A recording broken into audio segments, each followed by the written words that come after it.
Même basala ndenge nini eloko ezangi aussi longtemps liaison spirituelle na biso ya salamité ezali vraiment pamba mpasi na biso kusela te même soko bini nyonso tu bozali awa bosali université pate bo trouver solution na problème oyo ezali kosala pasi na moto mwindu ekozala te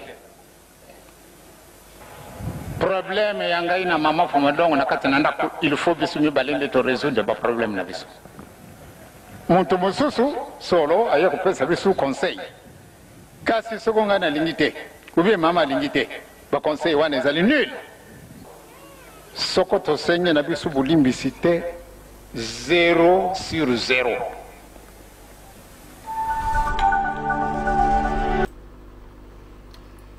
Oui, mesdames et messieurs, peuple congolais, bonsoir. Je voudrais d'abord ici m'adresser en liminaire au secrétaire général des Nations Unies pour m'indigner sur plusieurs points que la mission qui lui avait été confiée et qu'il a confiée à la MONUSCO n'a pas atteint les objectifs espérés. Mon ami Dieudonné Kobe Kimpele aime toujours à répéter cet adage lorsque nous parlons de la République démocratique du Congo. Il a toujours dit, et il dit toujours, là où se trouve le cadavre, là où se trouvent des vautours.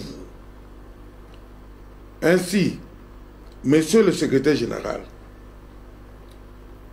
vous et votre organisation avez créé une situation de carnage dans notre pays. Vous savez très bien qu'à partir de l'instant où Bill Clinton et la CIA et le Pentagone avaient mis en place une opération qu'on appelle l'opération No Peuple Zaïre pour chasser Mobutu du pouvoir, les États-Unis d'Amérique ont concentré des armes laissées lors de leur opération en Somalie, Restore Hope, opération qui a été un fiasco. Ils ont cédé toutes ces cargaisons des armes en Ouganda.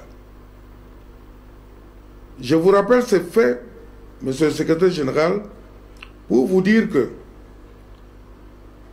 nous avons déjà compris votre jeu avec les États-Unis d'Amérique. Je vous rappelle un fait où les États-Unis d'Amérique marchandent et où manipulent votre organisation, les Nations Unies.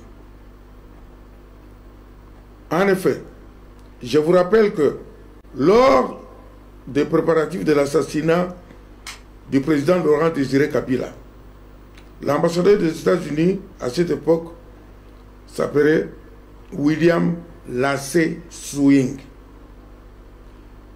William Lassé Swing est un ancien agent de la CIA et qui a travaillé pendant très longtemps à la direction des opérations clandestines. C'est lui, avec la Belgique, Louis Michel et tant d'autres qui ont préparé l'assassinat de Laurent Désiré Kabila. Après avoir commis son forfait, il fuya au Rwanda pour aller se réfugier. Quand je dis il fuya au Rwanda, les États-Unis l'avaient accrédité comme ambassadeur à Kigali, où il avait fait 6 mois. Après 6 mois passés à Kigali, il est revenu encore en République démocratique du Congo, cette fois-ci non pas comme ambassadeur, mais comme représentant de la MONUC au Congo, en République démocratique du Congo. C'est-à-dire, il était le gérant de l'organisation. Comment se fait-il qu'un membre de la CIA soit en même temps un dirigeant de l'Organisation des Nations Unies? Monsieur le secrétaire général, vous savez très bien que c'est Paul Kagame,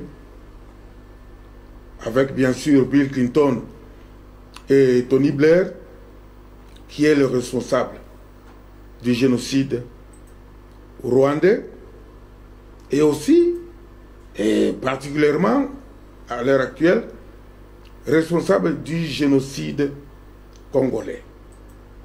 13 millions de morts. Là où se trouvent les cadavres se trouvent les vautours qui s'agglutinent, les mouches et d'autres insectes infects qui se mettent tout autour du cadavre pour en sucer le sucre et les richesses. C'est ainsi que tous les vautours du monde, les hyènes, viennent maintenant s'agglutiner auprès du cadavre ou des cadavres congolais pour piller son sous-sol, pour voler ses ressources. Et vous le savez très bien, monsieur le secrétaire général, que le rôle assigné à la MONUSCO, c'est le rôle de protéger vos intérêts et les intérêts des multinationales qui volent et qui pillent les richesses du Congo. Monsieur le secrétaire général, laissez-moi vous rappeler que avant d'affaiblir notre pays, votre organisation avait pris plusieurs résolutions sur les embargos d'armes contre le Zaïre, au fin de l'affaiblir, afin qu'il n'ait plus la possibilité d'acheter des armes ou la possibilité de se défendre.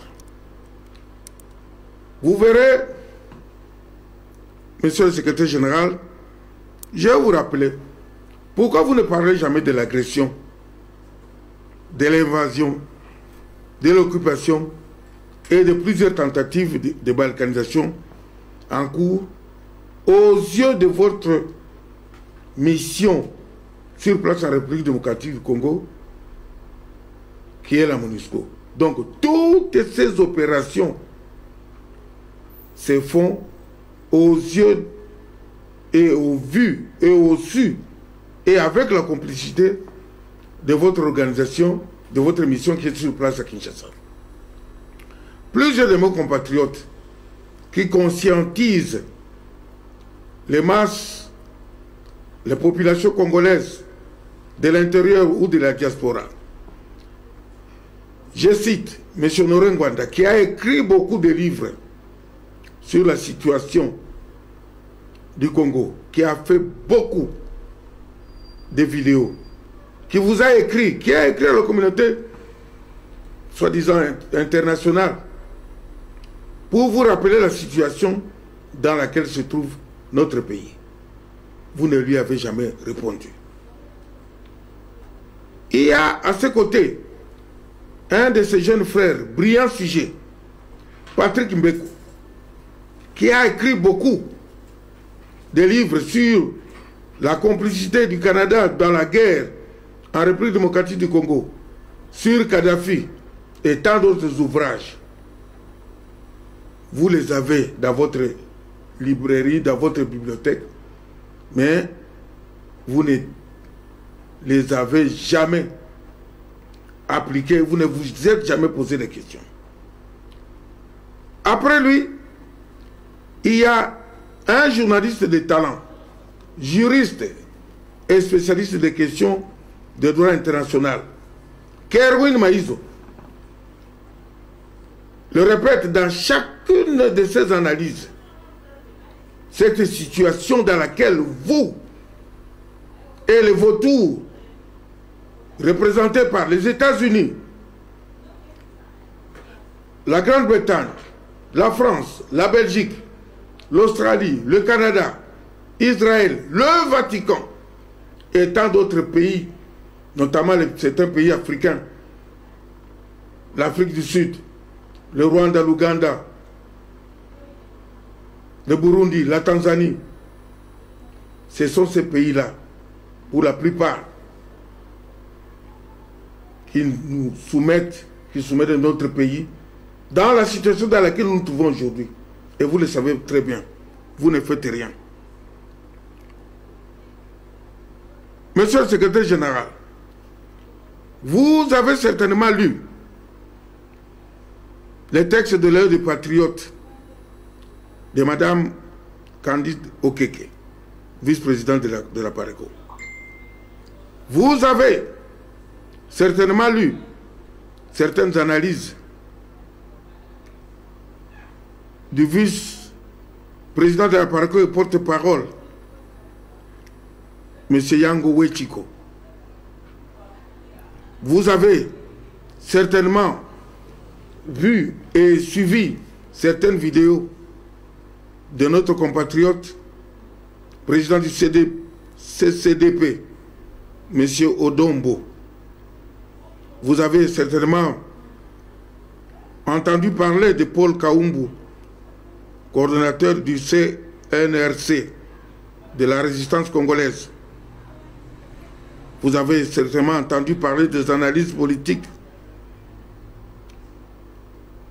de Mme Catherine Lokota, Jacques Nsiku, Freddy Lokolongo, Grégoire Watupa, Robert Mbelo de Congo Horizon, qui vous adresse à la communauté internationale, soi-disant, mais qui n'est pas une, beaucoup de messages sur la forfaiture de Paul Kagame. Vous avez certainement entendu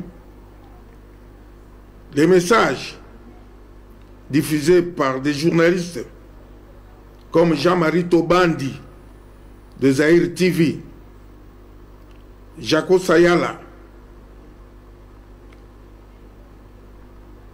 Jean-Claude Moubenga et Gino Will. Ce sont pour moi des journalistes qui consacrent leur temps pour la conscientisation du peuple congolais. Et vous le savez très bien. Vous ne répondez pas. Parmi eux, il y a aussi des étrangers. Des étrangers qui vous ont écrit, qui ont écrit à votre organisation. Qu'avez-vous fait du mémorandum vous adressé par le général Emmanuel Abiyarimana au mois de février 2008, le génocide rwandais, peuple crie vengeance. Vous ne les avez jamais entendus et écoutés. Qu'avez-vous fait de nombreuses requêtes introduites par Faustin Twagiramungu, ancien Premier ministre du Rwanda, auprès de votre institution? On ne vous a pas bougé. Qu'avez-vous fait des écrits ou des témoignages d'Abdou Ruzibiza, qui a été assassiné par les sbires de Paul Kagame en Norvège, comme il avait fait avec le général Karegeya en Afrique du Sud, et comme il tente toujours d'assassiner le général Kayumba, qui était son chef de sécurité militaire. Les étrangers, les Français comme Paul-Pierre Péan, écrivain français, a écrit beaucoup là-dessus. L'intervention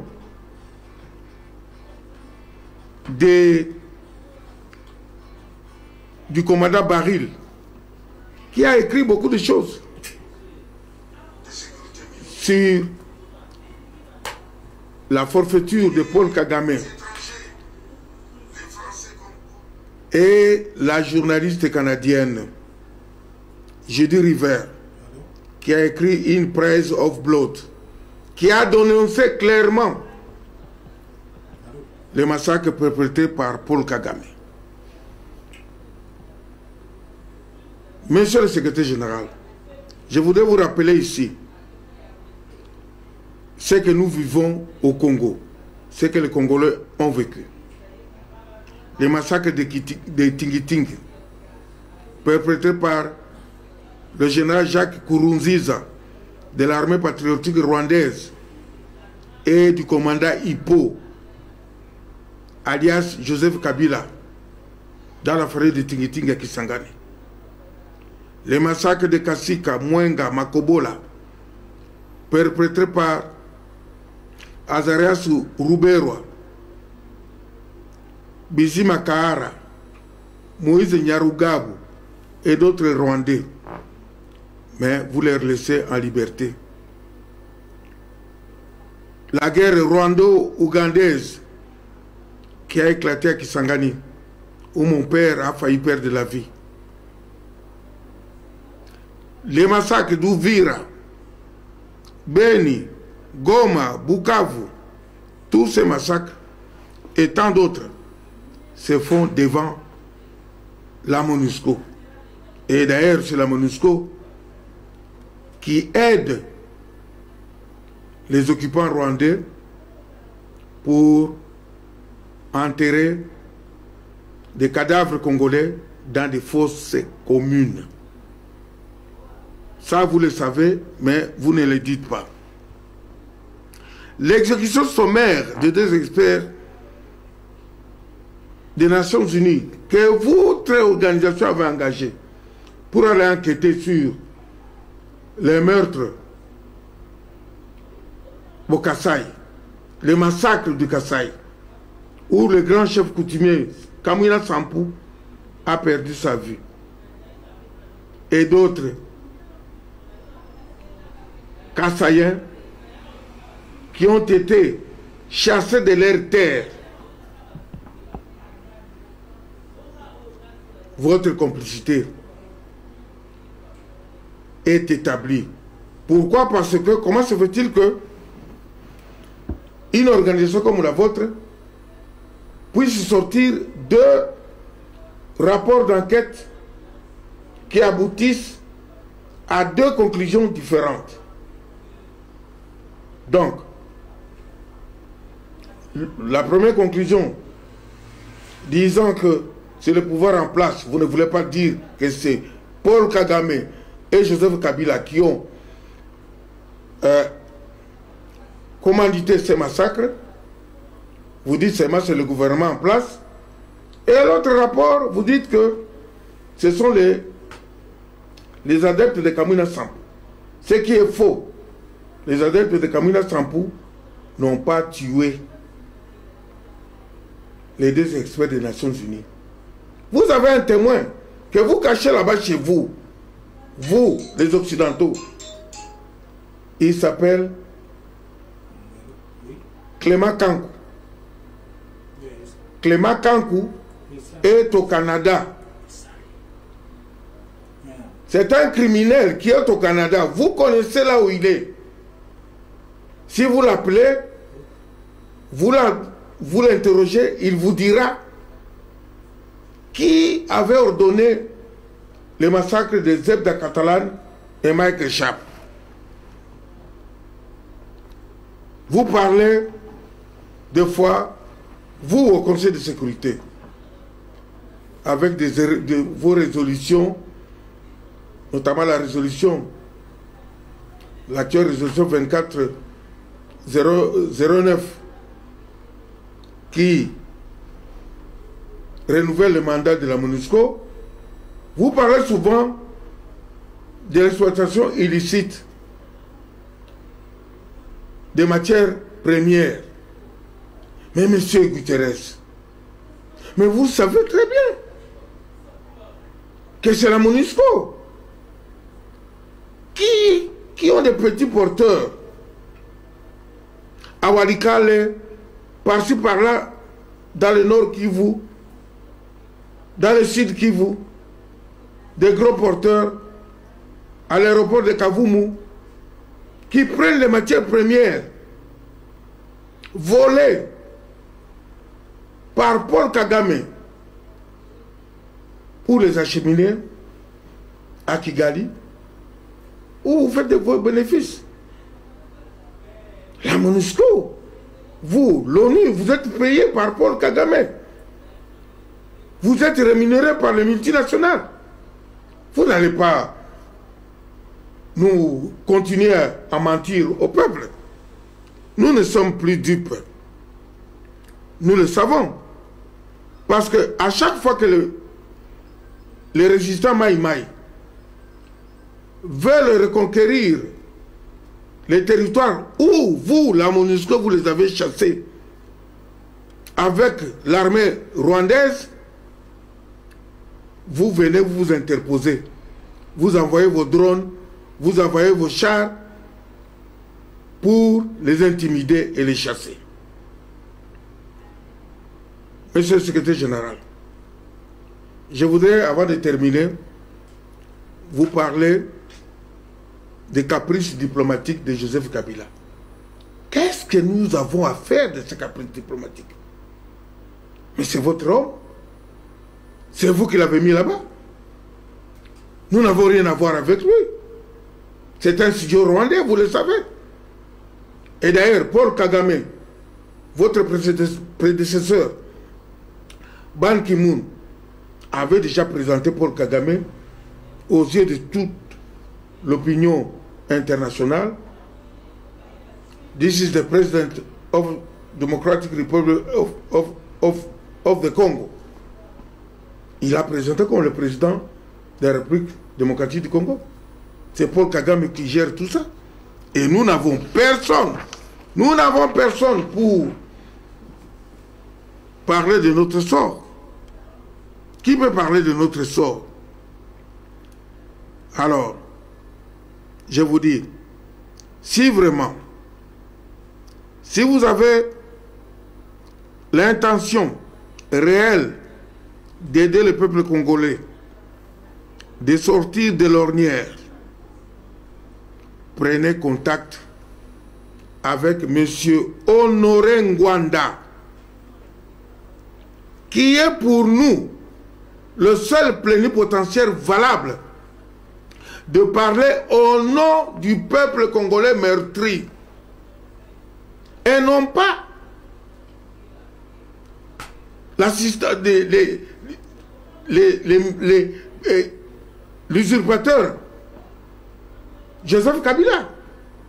Il ne peut rien vous dire de bon sur le peuple congolais, ni lui et encore moins les médiocres politiciens congolais qui sont invités par-ci par-là par l'Atlantic Council ou par d'autres organisations de la consolation Soros. Alors, monsieur le secrétaire général, je vous demande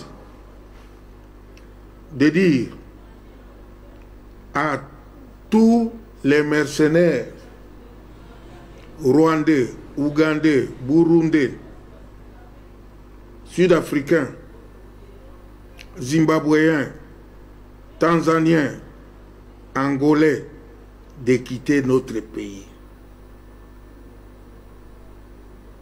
Et nous, les Congolais, les vrais, assumerons seuls nos responsabilités.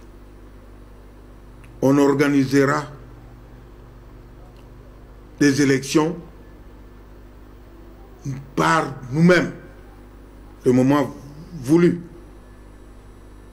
et cesser de venir nous rabattre les oreilles avec les élections par-ci, l'enrôlement par-là, élection par-ci, transition sans Kabila par-là, accord de Saint-Sylvestre. Et d'ailleurs, je vous dis que la plupart d'entre les organisations qui parlent encore de l'accord de Saint-Sylvestre, vous vous ridiculisez. Parce que cet accord avait déjà vécu. Et sur ce, Monsieur le Secrétaire Général, je vous remercie d'avoir écouté ces messages. Vous en ferez ce que vous voudrez. Mais nous, peuple congolais, nous sommes debout. Nous ne vous laisserons plus agir sans nous. Merci beaucoup.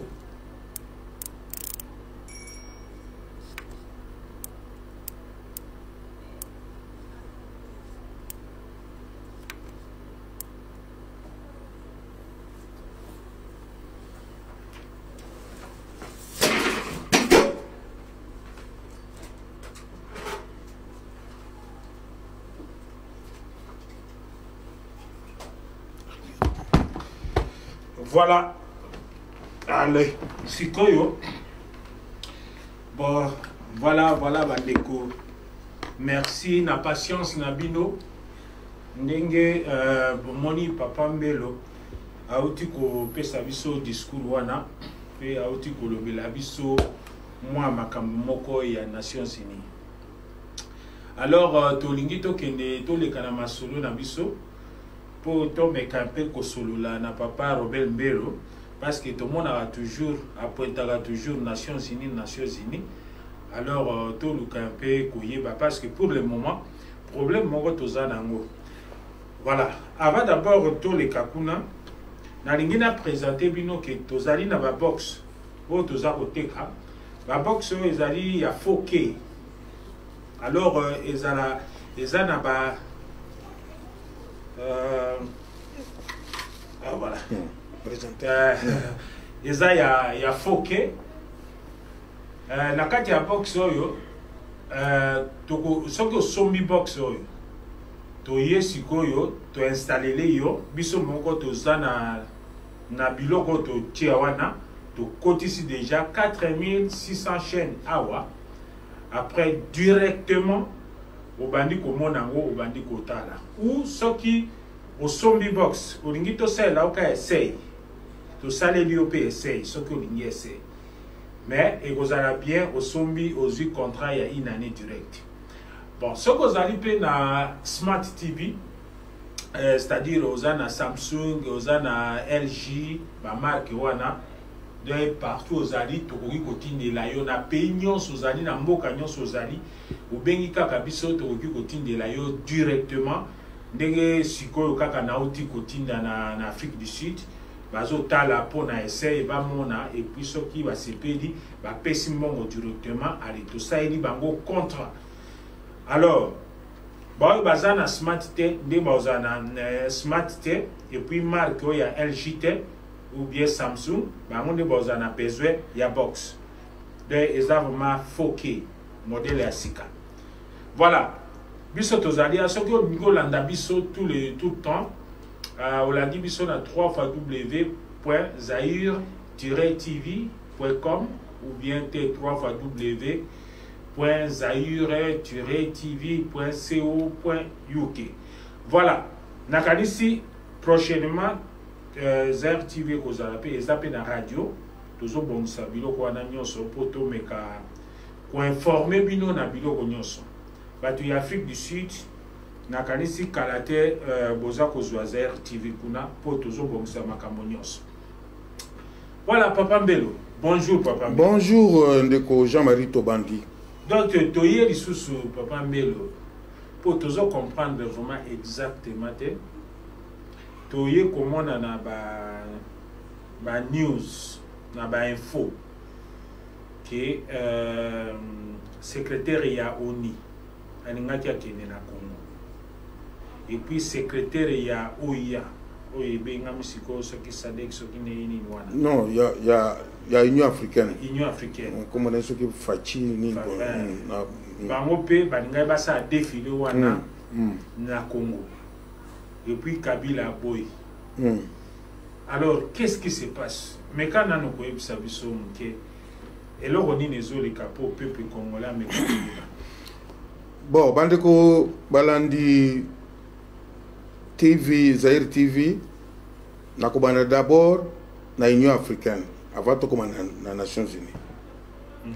Union africaine on l'appelle seulement Union africaine de nom. Car ils ont moi point nango tant que zaka OUA. Ils ont créé en 1963. Tant que il y avait un dispositif article 3 oyo zalaki ko boya oyo zalaki ezalaki ko prévoir l'intangibilité des frontières héritées par la colonisation. Donc pays à mon côté mais qui réclamait que tu changer territoire, tu changer comment dirais-je ma limite. Il y a territoire nabiso qui changer ma bordure. Hein? Il y a mambo canabiso. Makambongo et comme tango comme Union africaine, baki ko boma o ya na Durban, o babenga Durban, na Durban Afrique du Sud. Na Afrique du Sud na 2002. Yango wana Union africaine etikali lokola iyole la moko boy. Banani ba contribuer à l'Union africaine pour na kofuta bango mbongo. 72% ya budget ya Union africaine et tout à l'Union européenne. Alors muto akofuta yo. Sinde muto ako sel misala. Sinde muto akolobana yo ke sala bo kelabo silabo. Wana na présenté d'abord Union africaine à Sika. Siko Kabila aboyi bango bakende. Bon. Tokamata sur le plan légal. Hein? Admettons que Kabila potebi kaza rwandais. Admettons Kabila sur le plan légal n'a pas papier surtout dans les Nations Unies économiques, c'est lui le président de la République démocratique du Congo. Oui, il a ses droits. Il y a Boya une visite, ce qui a moniqué, ils ont dit en dehors, ils ont correspondu à l'intérêt en Boka n'a été, si le Congo était son pays. Difficulté, ça va aller à compréhension, c'est-à-dire que Guterres, Bango Nyonso, n'a pas de Union africaine. Parce que l'Angola, 200 tous a participé. Congo Brazzaville a participé pour l'installation. Il y a Laurent Désiré Kabila Naba Noyo. La difficulté maintenant est comme Yakolobame. Ce garçon, petit Rwandais, comment se fait-il que Akumba Bisso Ame. Donc, c'est impossible. Tokei, na ONU, la même chose. Aboyeli bango pour nanine. Ezali ba cop na bango. Et talibiso et le comme côté na Congo. Ezali ba caprice na ye. Ayebi c'est là, ayebi que bango balé la kapi. Ba Guterres na balé la kapi. Si balé la kana Congo. Ba onyo soto zo mona ba tu Union africaine wana. Ba idem kojo ba yaki wana. Balé la kapi. Si vous avez le Congo. Donc, Mbonga Moïbi, Yeka Moïbi, au Balabakan droit, la fraude corrompt tout. Makamouni tout, et ça en dehors. C'est pour cela. Batobaso Koyo Kangayo Bakansake, Talangwandis Tewana. Mais non, je vous dis ceci. La seule personne à l'heure actuelle, oh, yakoki kolobela Congo pona ngai pona ba résident mususu ezali monsieur Laurent Ngwanda po soki ya lobby France na ekomaka tangelanga muto ya kokoloba Chilombo Fayulu Eva Zaiba ou bien nani Matungulu ou bien nani Roger Lumbala ou bien qui tangelanga muto ya kokoloba na Congo atelimi boye. Moi aussi, à part, ne m'en a semi. Bon, on place à Suki. Si pas mon qui na terminé en place wana na gasi uzaki na mutuna moko opposé. Non, c'est parce que na lingai ko peut-être parce que l'article D il y a Nations Unies où il y a dernièrement à partir de l'article wana yango monite que nani Joseph Kabila a eu décision anante que non boss topé nano le titre mukolonga na resepela. En principe, tango zalaki na eleko maréchal, je parle de maréchal, je ne parle pas de Laurent Désiré Kabila. Parce que c'est une marionnette, disposition à article alinéa 7, article 2 à charte. Rien n'oblige les Nations Unies de s'ingérer dans des questions qui relèvent essentiellement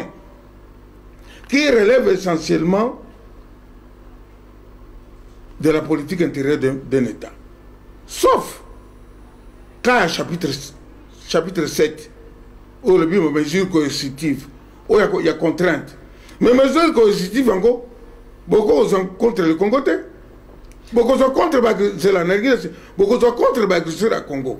Qui sont les agresseurs du Congo? Le Rwanda, l'Ouganda, le Burundi, la Tanzanie,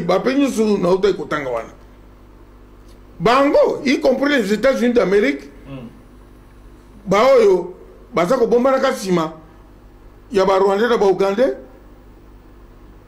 les États-Unis d'Amérique, le Canada, la Grande-Bretagne, le Vatican, Israël. Bango, Bakotala comptable. Ils devront venir, ceux qui m'ont connu à procès, Bakotala cité à comparaître. En cas de responsabilité, on partage la responsabilité. Il y a des temps, y compris les 85 multinationales qui volent et qui pillent les richesses du Congo. Bangonde, bazoko misambongo. Mbongo wana bazoko futa. Naba milice rwandaise, naba groupuscule mususu. Et puis mbongo wana bazoko futa ngo MONUSCO. Kanisa ba vol ya ba avion. Ba petit porteur. Yo kanisi MONUSCO akotia essence na ya pamba akumbela bino ba coltan et que lokitana Kigali ya pamba. Si ba futa kaye. Si atushaka commission kuna. Commission le kende kwapi. Yo kanisi zela na ngina sisa. Commission le suka kwapi. Si kuma kana New York. Bato bazana ba biro kuna New York. Si ba liaka franga ya Congo. Comment? Yango nga nalingi koloba vraiment est-ce que toza na batute o bakoki koloba pour un problème parce que ce qui tozui exemple il y a Ukraine ce qui le retour mon a ba manœuvre il y a NATO kuna tout autour il y a Russie et ça dit c'est parce que ba fundi nini reçu que ba lingi ba kota na Ukraine. Ce qui totali na Corée du Nord, Corée du Sud. Ce qui te montre manœuvre, il y a des Américains kuna. Parce que ba fundi que voilà ni Corée du Nord, ba lingi ba kota na Corée du Sud. Mais comment ça se fait à combien de fois? Biso ba comment ça koloba kambo ya ba Rwandais que ba envahir notre pays. Et les Nations Unies a ça kolobelo monté. Cela veut dire quoi? Bon, yoka. To kota na kaya ya ba Russe na ba nini na Ukraine kuna te. Pour ba médias mensonges. RFI, France 24, TV5, ils ont ba médias lokuta. Ozoka. Tout simplement parce que Poutine tango balinga ko izo apeza ba zui URSS mobimba. To comment qu'ils sous tous les États-Unis dictaient la loi na bango esikanyos. Tant que Poutine a écouté la vie, stop. Eza na Syrie, eza na Turquie. Russie les États-Unis stop. Bosuko na makamuna bino kuna. Koya na babase na biso wate parce que l'Ukraine à l'époque faisait partie de l'URSS. Bino baka matabanguna boya ko tia babase na biso côté. Corée du Nord, Corée du Sud. Hein? Et ça m'a cambié le couteau. La Corée du Nord. Quel est le tourne dans la Corée du Nord? Nous aimons notre leader. Parce que Yemutu, Aza Kosala Bisotozala. Kenda kotuna ba turc a on a diaspora parce que nous aimons notre raïs Erdogan oza koloba non na mindele parce que il nous représente yo nanga nana za ko représenter biso parce que quand vous avez posé question toloba makambo belebele nana lobanga mbala liboso et ça monsieur Honoré Ngwanda na lobi boye Jean-Marie monsieur Honoré Ngwanda bolinga été moi je m'en fous na ba sentiment ya mutu ote ya sala kibo ote bona bo ngai na kotanga cohérence ya ba texte à lobaka bato ebele ya bwanya ya mayele boka ba Patrice Mbeko ba Kerwin Maizo baza kolanda idéologie wana ba odombo yo kanisi balandi yango kaka parce que ils adorent Ngwanda. Il a les beaux yeux, il a le ceci cela. Mais c'est là, batali fondement. Il y a un dossier à commis. Tant à commis, nana go tuna na carte politique congolaise. Nana go attendre l'enquête sur les réseaux mafieux de Rwandais en République démocratique du Congo. Et ça document je crois 25 ou 30 pages. Tout le monde a attendu en côté. Pour ce que tant que vous comprendre. Alors, tant que tout ça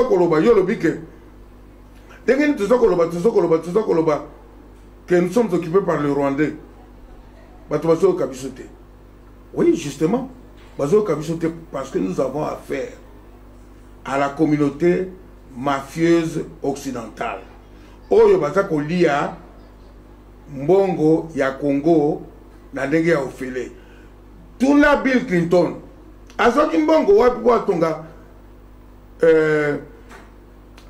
Clinton Center. Hein? Où ils ont la valeur moko près de 300 millions de dollars. En tout cas même plus. Okuna zako salisa ba recherche banini. Tuna Kagame. Asi bambongo wapi? Kwa tonga ba immeuble na Kigali, asalisa bo. Mais dernièrement, ce qui ça va comme ça pour nous permettre pour aucun. Tant que Sarkozy a le pouvoir, Ayaka na Kinshasa, Kokuta na Kabila, a posé Kabila la question, oh voilà, j'ai besoin de l'uranium. Pour Sarkozy, Azali camarade, il y a bateau groupe Areva.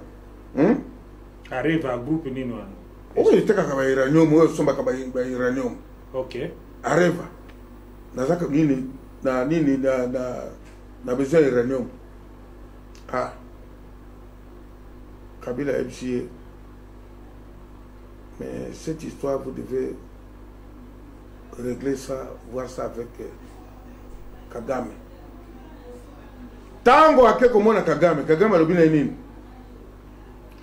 Bon, na côté que la yo, mais à condition que au blanchir ngai na makambo ya génocide.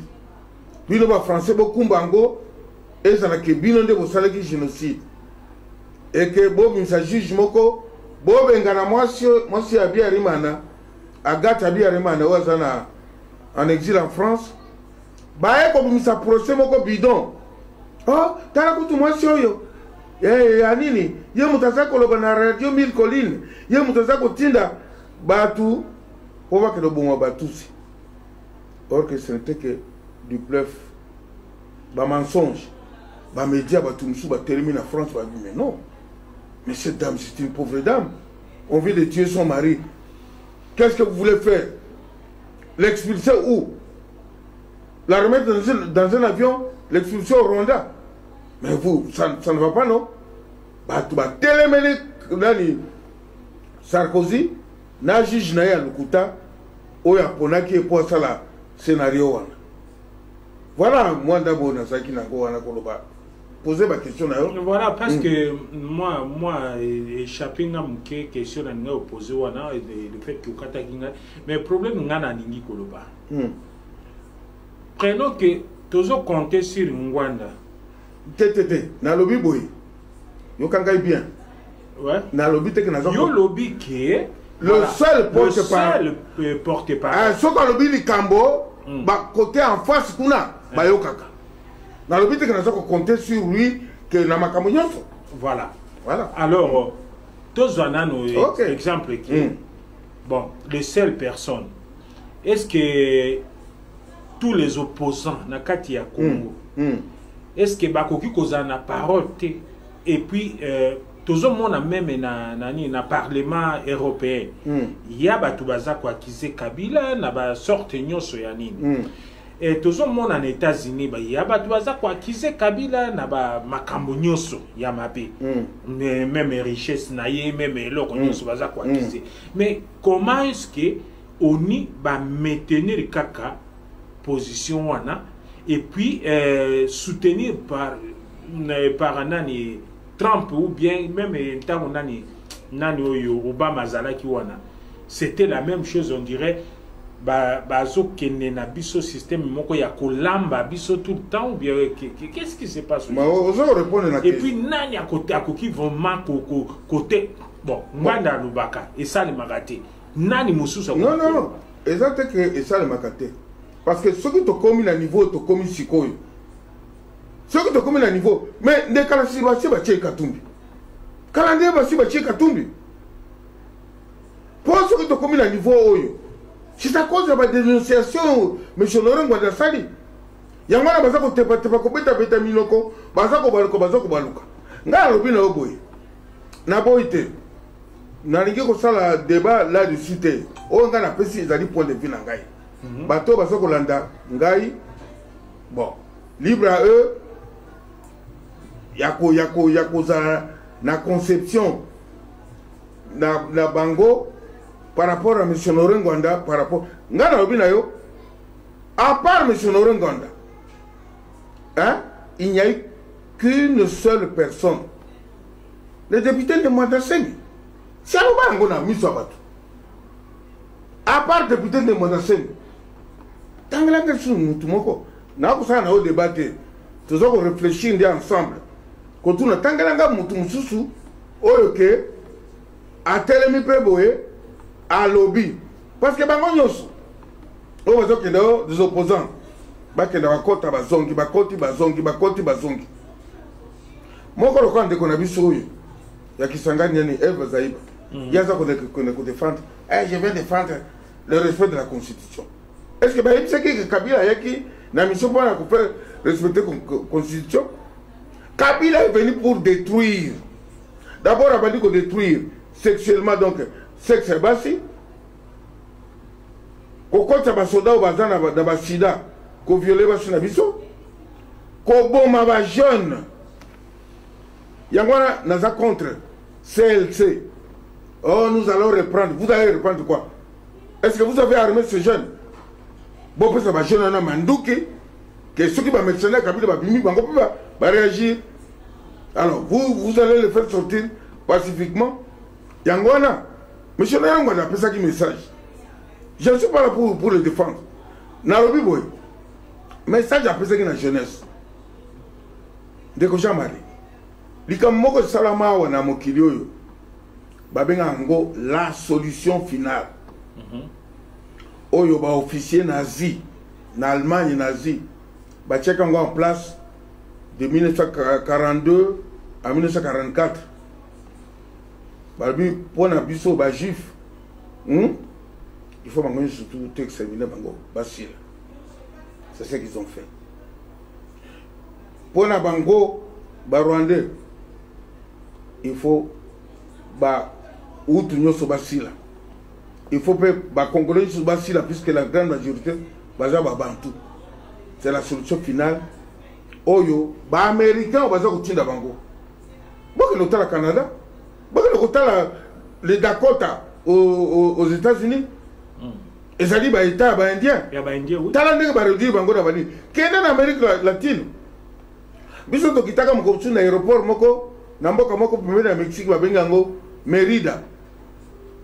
Merida to kutani to ye to bimi to kutani na ba indien moko baza koleka to bengi bango boya to sola muke na terrasse moko ya bar ya hôtel de Ozu biso to salaki aye wana batali batuli biso toza bato ya Zaïre babi Zaïre moko azalaki wana abi Belgium Congo abi bon tokomelaka moke tokei abi mpona nini abi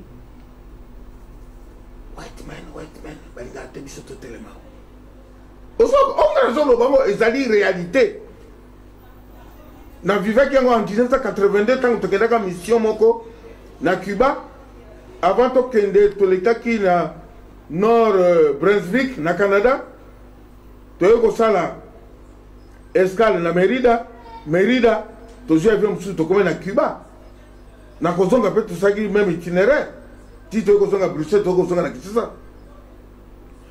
L'homme blanc n'aime pas le nègre. Naza ko répéter encore.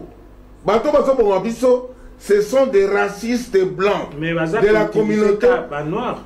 Mais yokananu, ce sont des oui, bien sûr. Alors pourquoi pas que tu sois quand même self-défense que tu ya ba décision na bango ndenge bazo. Mais yango na solo bana yo. Ngai na missionaire ngwana na biso to ba résistant, ba Paul Kaumbu, ba Odombo, ba Patrick Mbeko, ba ndaba belebele. Toboyi bango. Mais mana bazo ko na bango. Ba Chilombo bazo ko na bango. Ba Katumbi qui se dit congolais de l'autre côté, azoko baluka ko tourner. Si bango te bazo ko na bango. Hein? Alors, ce que bango ba lobi que non, il y a un problème. Il y a un problème parce que on est mal vu. Il y a un journée le 30 juin. C'est Katumbi qui devait le faire. Mais comme ni la communication, comme ni c'est baby babino, toi Katumbi tu es déjà grillé. Dans ma camubele, dès que bimisa syndicat. Hein? Syndicat aussi qui n'est pas propre. Dans ma dossier, dans ma camubele. Donc, tu as une question, opposer une question, pourquoi tu as une question? Mais, bon, tu as là par exemple, fait FCC. FCC, oui. Mais quand tu as une carte, oui, bien, 4 à 4. Mais bah le wipe ngwanda zana kati. Ah bon, moni, makambo lokuta, yo sa journaliste. Ngana oloba oyo. Jean-Marie. Koloba oyo kite. Ngana yo zali. Est-ce que yo dit que c'est solo? Ngana ko nakoki ko ndima solo de pourquoi? Parce que batu ya ngwanda, batu ya apariko. Balinga kolekana na nini. Ah non. Alors il fallait bisoto ne pas zela na sur sa place parce que mon biso to ko sala enquête na batu oyo bazana na place. Il y a dernièrement na lobaki yango na nani oyo Matone Kimbangu. Na lobaki na ye parce que azali toujours quoi accuser ba journaliste. Quoi accuser ba journaliste de façon que abino ba journaliste bolingaka kolobela di kambo yote. Tolobela kango. Mais ce qui est communauté di kambo ya ba combattant. Ngai journaliste na kolobela ngote. Au moins ndenge na lobano parce que tu es diplomate. Oyebi makambo na diplomatie. C'est pas dit oui, na koki ko sala recherche pour nos zoa makambo ya diplomatie qu'on a posé yo pour na kota na. Mais c'est préférable tant que zobima na munoko ya diplomate batu ba ebi ke ye azana domaine wana. Vous comprenez? Ya musiko batu ya mariko balingi kolekana nini te pour que bangonde bazana domaine wana bakoki ko préciser biso ke bangonde bakoki ko préciser biso exactement likambo yango ndenge ezali. Alors soki ke biso tozana ba question tokoki ko poser parce que soki bango bakei na prince na bango ya nini ya bariko bakoloba politiquement ndenge bango balingi ezalela, c'est-à-dire presse na bango ekozala ezali na nini en fait ezana nini ezana na stratégie ya nini ya parti wana, tandis que biso tokolinga tobimisa bango to tuna makambo moko ok bango ba ko préciser yango po makamoko ya banal ba netu le kaka na ba quartier na ba radio trottoir il faut te poser yango po bango ba préciser yango mais bango ba lingi ko le kaka ba presse mosusu ba préciser na politique na bango là nano ils ont la politique na bango ok ba préciser yango très bien tanga communiqué vice-président Apareko et porte-parole ya Apareko Yango Wechiko a sali démenti en 6 points.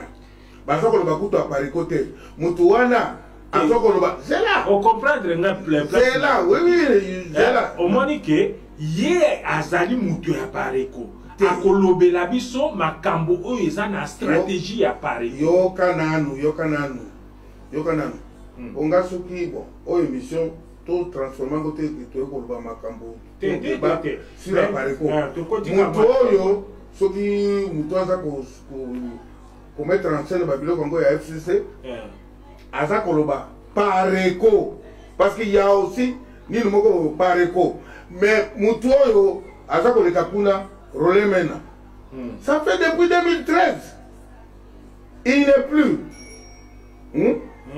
il n'est plus membre à Apareko. Il y a un temps que il y a un dossier. Hein? Il y a un dossier où il y a un minene, où il y a un kafu. Ce que M. Honoré Ngwanda a payé dossier à kafu. Et quand on a l'Union européenne, et quand on a il y a la diplomatie mondiale et joie. Et ça, quand vice-président Alphonse Ebama. Il y a un dossier wana. Alors, Rolamena, oh, à combien de dossiers ça qui est là, dossier ni. Alors que ça va dossier wana. Et là, on a la resenga na yokaka. Totika débat wana, mais ngai. Mutu, à quoi contester ngai, droit na ngai te à korobake. Pour moi. Okay. Le seul plénipotentiaire, la seule bouche, n'a l'obité que bouche oyo, ce que le bimakambu, bamindele en face, bayo kaka, pour l'engagement des amis sur Ngwanda.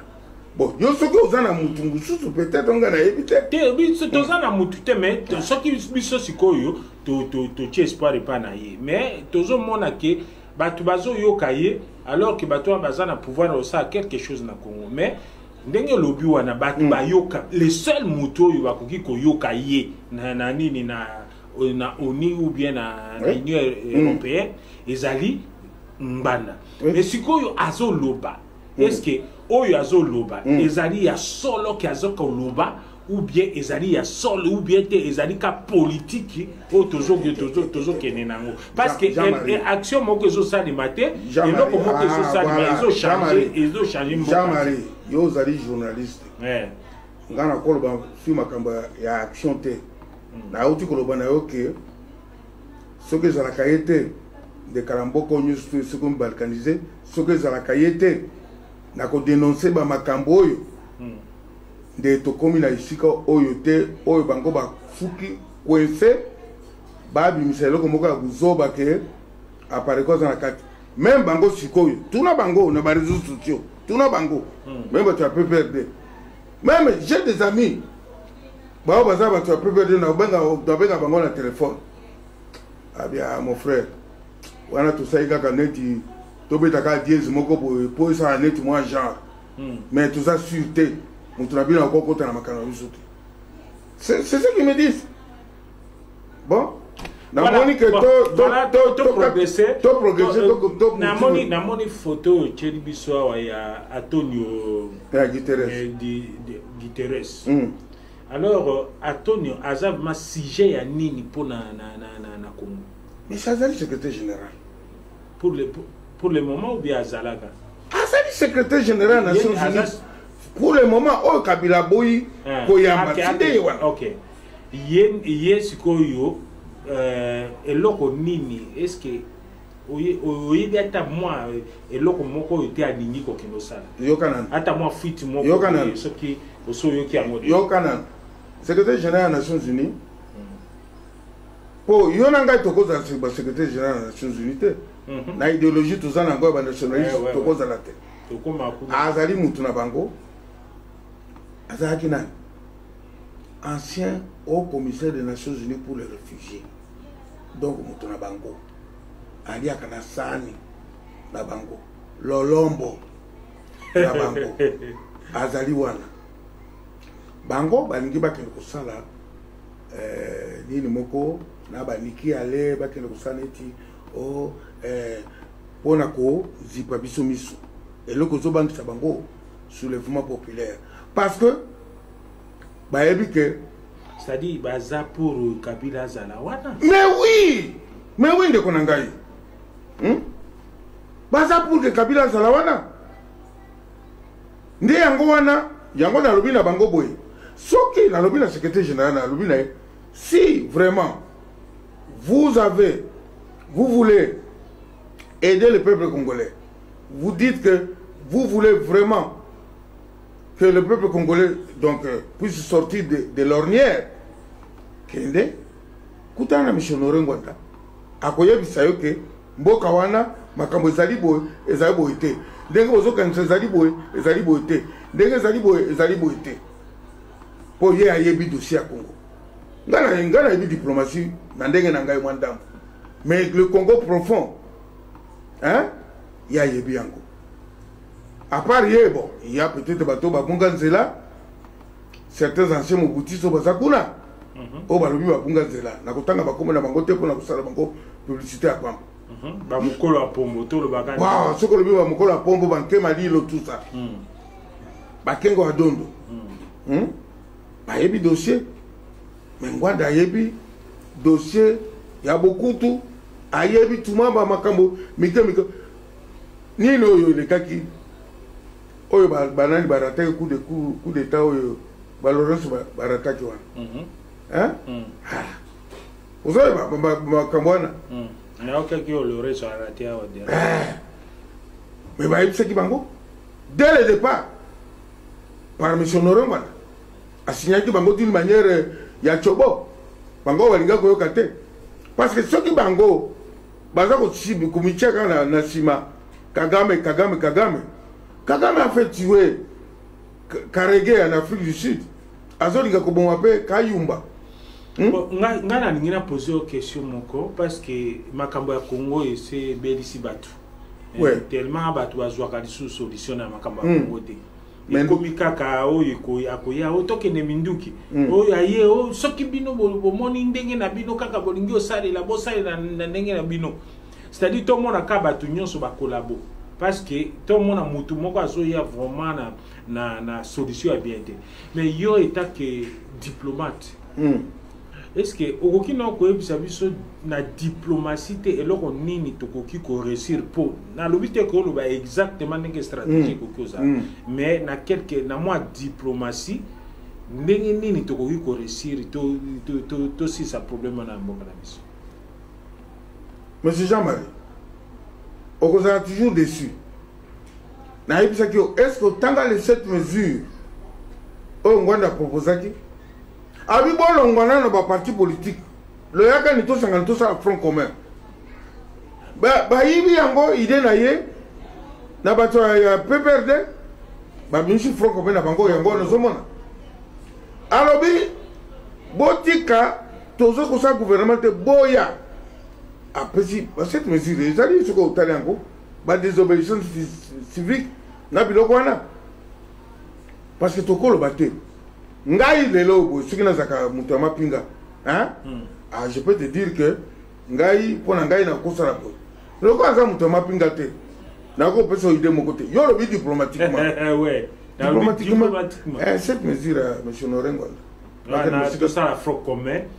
Batu nyonso balungwana no ba na ba parti politique alors y compris payer nini nganda atika pareko parce que pareko zo on dirait parti politique et justement et pareko zo quelque sorte net parti politique parce que batu bazakuna les alliances c'est ça parti politique bon loba pardon nenge batu bazo considérer voilà nenge batu bazo considérer pas considérer comme parti politique alors batu nyonso bakoki ko s'adhérer na appareil côté mais baluka eloko moko ke ngwanda mpe alobi ngai natiki apareko IDPS pe Félix a vu non biso totiki apareko allez banani MLC banani tout ça bon baza na opposition ba créer ba zongi nano ba congolais simple congolais pona ko lutter to longola nano eloko eza na kati après to créer ba kombo wana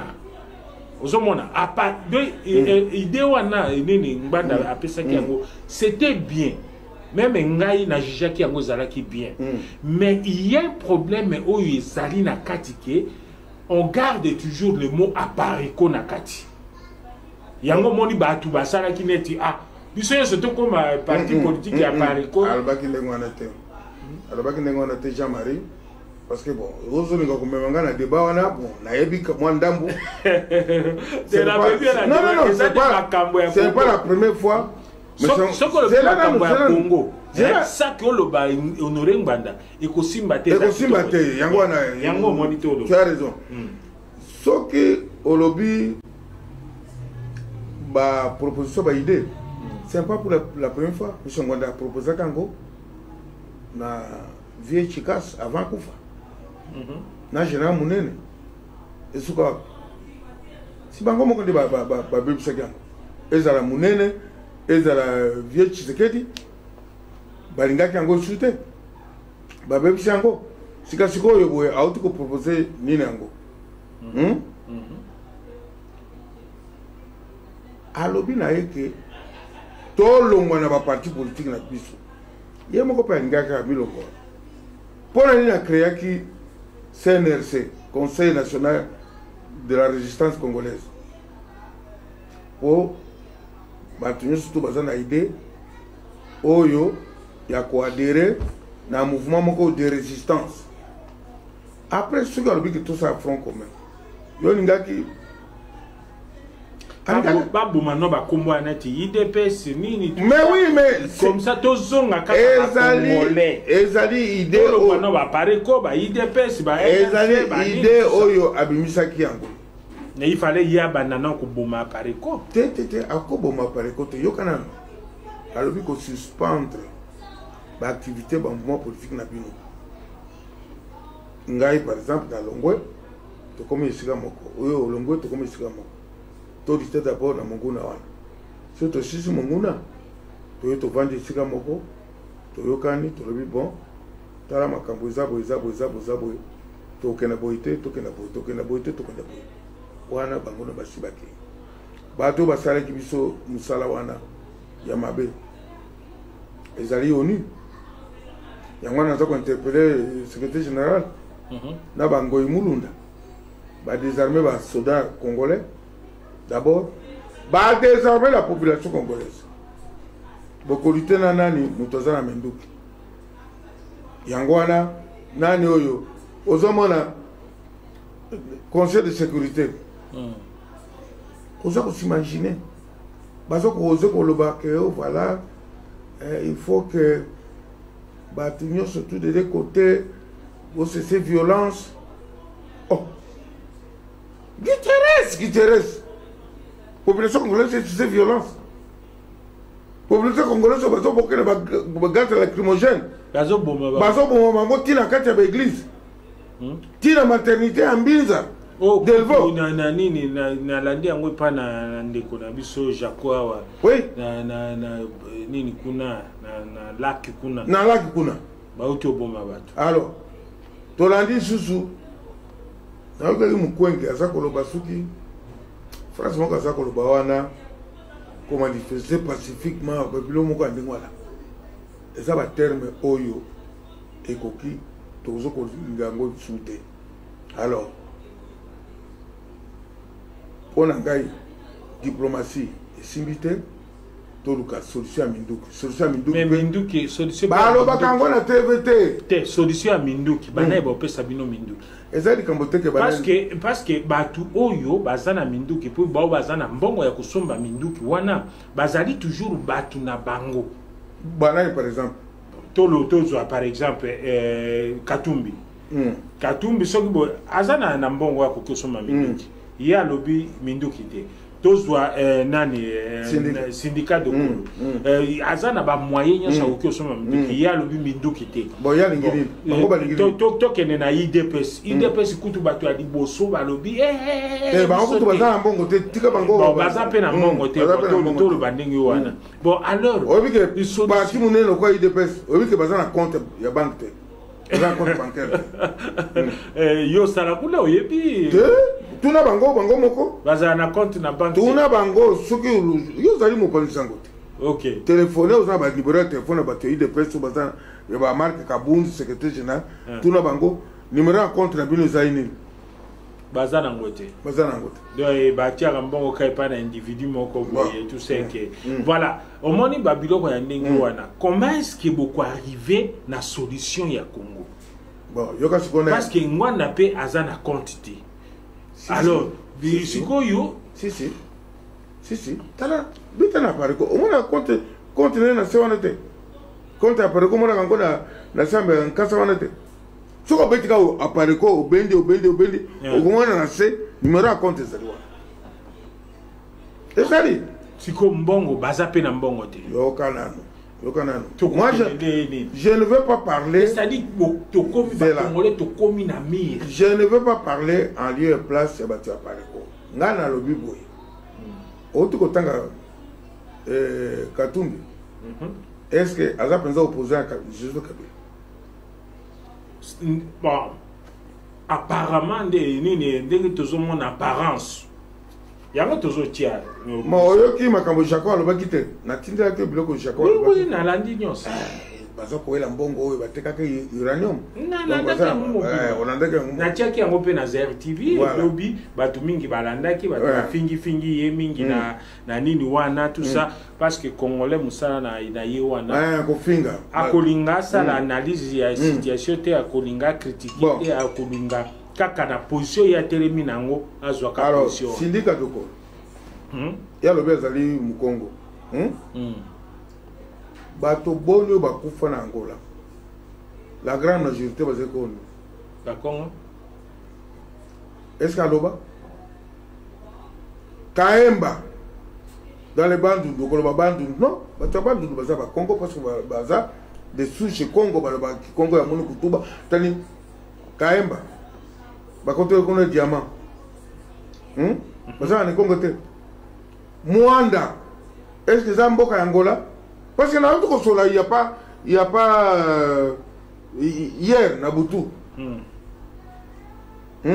nande komoko azakuna abi bisawa ba pétrole nini mobali angaza kusana compagnie pétrole baza ko pesa bango ba dingi ba licencier bango pour pétrole na biso za kasu ya biso te e komi Angola ozomona place wana nde yango ngana za koloba ndeko jamare niveau nini o biso ba congolais to komi nango parce que nzambe akotuna ka biso moko mususu je vous ai laissé ce pays bosa nango nini jusqu'à ce que moi ba médiocre ya bana ba rwandais baba na ko seka biso baba na ko sakana na hymne national na biso à cause ya banani c'est à cause ya ba politiciens médiocre au tozana bango ya wana zolo bana yo ndeko jamare tangelanga na opposition ata politicien moko o ke soka lobi mwa likambo boye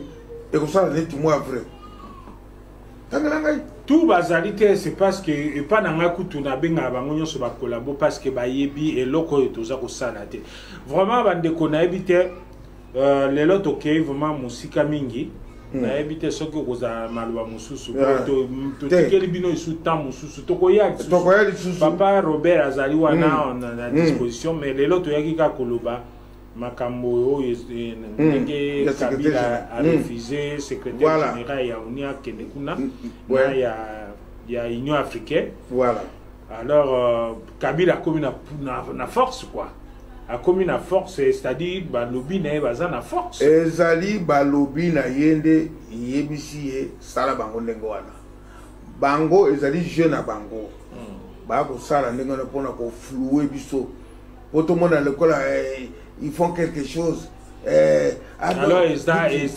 balobi vraiment balobi wana te mais ezali je na bango en même temps na balobi bazo salake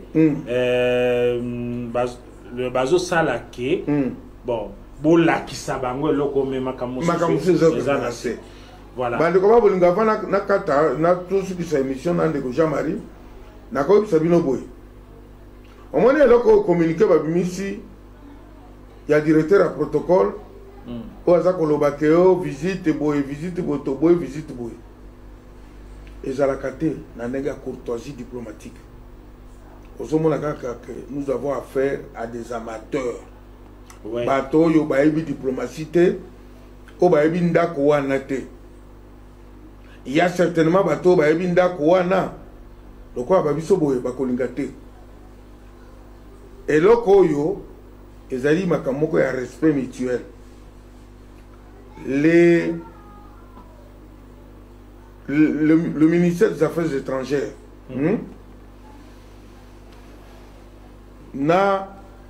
s'adresse aux missions diplomatiques, consulaires, ainsi qu'aux représentations des organisations internationales accréditées en République démocratique du Congo. Ils s'adressent, ils correspondent par note verbale. Note verbale, ils ont quoi en casa, na komelio, ils ont la carte enveloppe. Yo Jean-Marie Otangi, ya solo. Yo pour répondre par note verbale.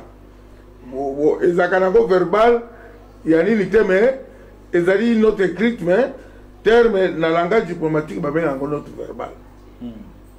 Le gouvernement congolais a manqué de courtoisie. Et la crise présente niveau, il y a la République bananière, Oyo, Bachir Kutundu, Bazanango, Oyo Bakitisi, niveau Yambo Kanabiso. Yangoana. Ok. Tozana en live na la télévision, comme ça, n'a qu'à rappeler, parce que Tolingi va déranger. Ok. Nazo benga yosiko. Merci. Alors, Yangoana, ils allaient bâcher na bango. Pour bala qui s'akaka, peuple congolais, bon sali boité, ngayawa, na komi na suka, bakomona ke, vous ne faites rien. Bino bosala ka semblé neti, bosaka ko longolangai, alors que boye ko za chèque mutambuto ko za chèque nae bozongi. Voilà. C'est ça et le Koana. Bon, les lots, boy. Oh, Sadek, tout ça. Et c'est sur Sadek, et comme le secrétaire général, et comme Lorenzo, président angolais, et comme Banike. Parce que les d'abord, les ala qui va mouvement, banako sa ni mawana, na ba président. Au moins, Lorenzo Aleki, nani, Gabon aye na Congo Brazzaville, Akei na Rwanda, ce qui n'est tout ça va. Yo kanaye bisa peuple congolais boyo kangai avant tout que nous conçuions sa mission. Kagame allié la kana Congo. Museveni allié kana Congo. Le Burundi. Hein? Bon, Atikali Azalineti, Azanotre Metozo et Bajé na Bangote. Tanzanie, Aliaka na Congo. Boyebi que siège au FIDA, et c'est sur la Kinshasa et comme il a pour Dar es Salaam. Balia Kawana, Bambongo, juste Balia Kawana. Malawi, Balia na Congo. Sud-Afrique, Balia na Congo. Président Azaki Liboso Zuma azaki kolia na Congo. Alandi epe azaki pe kolia na Congo siko akomi po ali ape na Congo. Président Zimbabwe la même chose. Namibie la même chose. Na Angola Lorenzo pe kolinga alia. Parce que biloko na pétrole son Angola déjà ça bengani mwana ya Dos Santos. Hein? Ba azali pe en passe ya ko saisir hôtel Mwana Dos Santos na Tidega Dokolo batonga na Dubai bozoka mutu nyonso tu wana azolinga aya kufiba. Je m'excuse d'utiliser tes mots un peu terre à terre. Mukua ya Congo yango wana tozala ngai na kozala isu distraite na lobi na bino boy. Même le commissaire laïque de coordination bazoko sabino ba minisi batu 3 fois bana bakufi combien ba chiffre bazo pesa yango te bana bakufi ebele ba bébé bakufi na maternité nani siko asa ko indemniser bango Nations Unies za ko indemniser bango MONUSCO za ko indemniser bango ezali la question oyo ndeko na biso moko alobi ya obosani pe Kenya. Kenya bazana kati bango so ba Eritrea ba Somalie ezali ebe siki na tanga kandambo wana alors soko tokena ba mindele siko obino bokanisa kake bango basambela kanzambe Vatican azana kati Suisse azana kati Israël azana kati Koweït azana kati France, Grande-Bretagne, Canada, tous les pays du monde, Biso. Et ça, un pays à mon côté, même notre voisin en face, Congo-Brazzaville, va créer une ligne aérienne, Kigali, Brazzaville, Kigali. Congolais, mon côté à Brazzaville, à Kigali, va créer un groupe Rwandais. Va utiliser l'avion na bango na ba kolekisa ka bambongo musu frauduleusement si ba kaka ka gezo moko mbongo na aéroport ya Maya esuka bon affaire ngo kena nye sasunge fa pesa bango port ya Pointe-Noire barone so ba exploiter ba biloko na ngo ba mituka na bango ekota na Pointe-Noire eleki fo bana ekota un conteneur il y a 40 pieds. Ils ont coûté la vapeur, la Pointe-Noire, valeur à 1700, $1,200 ou bien $2,000. Hein? Pendant que le même conteneur n'a pas la matadi, il va payer les Congolais $15,000. Voilà. Ngai na katsu ke zai mutaringa kota na émission, ngara ko sala diba na mutute. Aussi cette émission comme ça autre la ko sona ba. Voilà. Voilà, nakalisi te komi boys kize biso to nani ambassadeur ambassadeur na papa mbelo ancien diplomate alingi ko sala débat ya mutute na kati ya nini alors yango asengi ke soki to sisi comme ça bo meka ko benga na sima po na moni bato déjà bandi kokoma bato mosusu bakomi na ki portugais tout ça bon nazo comprendre te soki eloko nini wana bakomi nini wana voilà na kanisi papa tokomi na suka presque na émission na biso na ebite soki liloba suka etikali yo basuka etikali kaka ke na prochaine émission mais quand on note ba question na bangonyo surtout wana okosala émission moko neti débat live là en ce moment là ngana koya. Okay. Na ba question na bango to ko répondre na ko répondre de tiko tak pour ba kanisa que na kimi bango te na lingaki des messages na ngai eleka ya secrétaire général ezala brouillé te voilà eleka directement voilà na kanisi bolandi biso très bien que message na biso ezala ki ya nini te mais message na biso ezala ki il faut to lekisa message wana yango moni ke to zui ba appel te pour to sala musala ndenge to bongisaki. Voilà, nakanisi tokutani na bino après awa na ko tokozala su na émission mosusu oyo koleka après awa po bato nyonso baza intéressé batala na no match match ya Angleterre tout ça na nini na Croatie yango tosuki lelo na ndenge wana mbote na bisika bozwami na poko ya lelo nde tomonani na bino lisusu. OK, bye bye now. Bon, excusez-moi, toujours tous un problème là. Pourquoi mutaza na rigide? Nga naza toujours obligé na kata meba tu bolinga box. Bobenga po bozo ba box na bino. OK. Merci. Ciao ciao.